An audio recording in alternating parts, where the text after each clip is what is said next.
آپ جائیے گا دیکھیے گا ایک بہت بڑی شخصیت گزری ہے، کوئی عالم نہیں، علامہ نہیں، آیت اللہ نہیں، پیشے سے کیا ہے؟ درزی۔ سوچے سکتے ہیں آپ؟ اللہ کے ہاں نہ خاندان دیکھا جاتا ہے، نہ دولت دیکھی جاتی ہے، نہ مال دیکھا جاتا ہے، یہ نہ قبا دیکھی جاتی ہے، نہ عمامہ دیکھا جاتا ہے، نہ شیروانی دیکھی جاتی ہے، دیکھا جاتا ہے یہ دل آپ کا کتنا اس کے اندر خوف خدا پایا جاتا ہے۔ ایک بزرگوار گزرے ہیں جن کا نام ہے رجب علی خیاط، توجہ فرما رہے ہیں آپ، رجب علی خیاط درزی ہے، لیکن وہ درزی ایسا ہے، صلوات پڑھیے، سن لیجیے، اس کو پھر آتا ہوں۔ وہ درزی ایسا ہے کہ اکثر لوگ ان کے آتے تھے، یہ پریشانی ہے، وہ پریشانی ہے، یہ بتا دیجئے، وہ بتا دیجئے۔ تو ایک دن ایک آفیسر آئے صاحب آپ کی طرح سے، اور آنے کے بعد کہنے لگے کہ رجب علی صاحب میرے گھٹنوں میں درد ہو رہا ہے، بہت دوا کی، بڑا علاج کیا، مگر کوئی فائدہ نہیں ہو رہا ہے، کوئی دعا بتائیے آپ۔ رجب علی خیاط مرحوم نے گردن جھکائی، اچانک سر اٹھایا، وہ بھی افسر تھے، کہنے لگے تمہارے آفس میں ایک لڑکی ہے جو ٹائپسٹ ہے، تب یہ کمپیوٹر تو تھا نہیں، ٹائپسٹ ہے۔ کہاں صاحب؟ کہا ایک دن وہ ٹائپ کر کے لے آئی، اس کا ٹائپ کچھ خراب ہو گیا تھا، تم نے اس کو اتنا ڈانٹا کہ وہ لرز گئی تم سے اور رونے لگی۔ کہ صاحب یاد نہیں ہے، کہ تم کو یاد ہو یا نہ ہو، یہ گھٹنے کا درد تمہارا اسی دن سے اسٹارٹ ہوا ہے۔ وہ سیدانی تھی، اولاد علی و فاطمہ میں تھی، اور جب تک وہ سیدانی تم کو معاف نہیں کر دے گی، دنیا کے چاہے جس حکیم ڈاکٹر کے پاس چلے جاؤ، یہ مرض ٹھیک نہیں ہو سکتا ہے۔ صلوات بر محمد۔ آپ انصاف سے بتائیے، ایک سیدانی کو اگر کوئی آدمی اس طرح ڈرا دے تو دنیا میں اس کا علاج نہیں ہے، تو جو شخص ملعون خدا لعنت کرے رسول اللہ کی توہین کر دے، اور میں تو یہ کہتا ہوں یا اللہ اس کو موت نہ دے جس نے ہمارے نبی کو دیوانہ کہا ہے، جب تک یہ کائنات میں پاگل ہو کر کے پاخانے نہ کھا لے تب تک اس کو دنیا سے نہ اٹھانا پانے۔ صلوات در محمد و تو یہ رجب علی خیاط ابو ذر ہماری آپ کی طرح تو آدمی ہے، اس کو کیسے پتا؟ ایک دن ان کے پاس کوئی بابو آ گئے، یہ بابو نام کے بابو نہیں، کلرک آفس میں بابو، کہنے لگے سر جو ہے وہ میرا ایک مسئلہ ہے، ذرا سا بتائیے کیا کریں۔ کہا کیا ہوا؟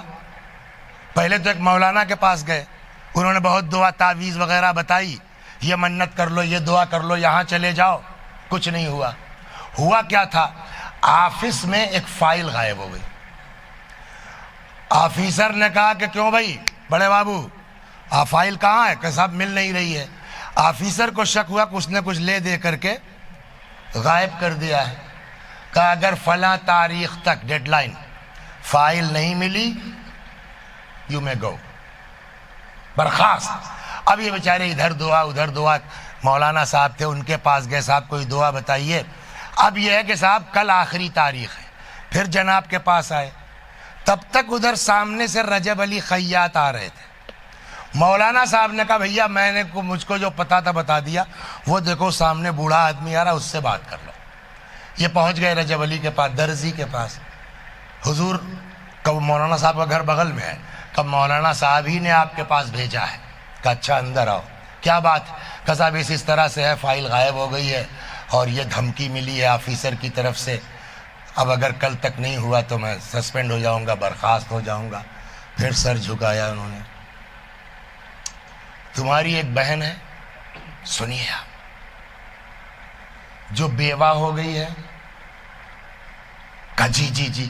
کہ یہ بتاؤ جب سے تمہاری بہن کے شوہر کا تمہارے بہنوئی کا انتقال ہوا، تم نے پلٹ کے اپنی بہن اور بھانجوں کی خبر لی کس حال میں ہے؟ کہ نہیں وہ اپنی کیا بتائیں مصروفیات۔ کہ جو آدمی اپنی سگی بہن اور بھانجوں پہ رحم نہ کر سکے، وہ کیوں جو توقع کرتا ہے کہ اللہ اس پر رحم کرے گا؟ تو کہ جب تک تمہاری بہن تم کو معاف نہیں کر دے گی، تم چاہے جتنی دعا کر ڈالو اللہ تمہاری دعا قبول نہیں کرے گا۔ اب ان کو پتا چل گیا اصل کیس کیا ہے۔ آئے بیچارے جو ہے وہ کچھ یہاں بابو بھائی کے یہاں سے آ کے آئس کریم وغیرہ بھانجوں کے لیے لیا، کچھ اپنا سامان خریدا، کچھ کپڑا لیا، لے کے پہنچ گئے، کھٹکھٹایا۔ اچھا بھائی لوگ محبت کریں یا نہ کریں، بہنیں بیچاری بہرحال محبت کرتی، کیوں بھیا اب آئے ہو؟ جب ہمارے لڑکے 10 روپیہ جو ہے وہ کمانے لگے ان کے یہاں نوکری کر کے، ارے وہ کیا بتائیں، پورا قصہ اپنا سنایا کہ اگر تم معاف نہیں کرو گے اللہ دعا نہیں سنے گا، اور دعا نہیں سنے گا میری روزی روٹی جو ہے وہ چلی جائے گی۔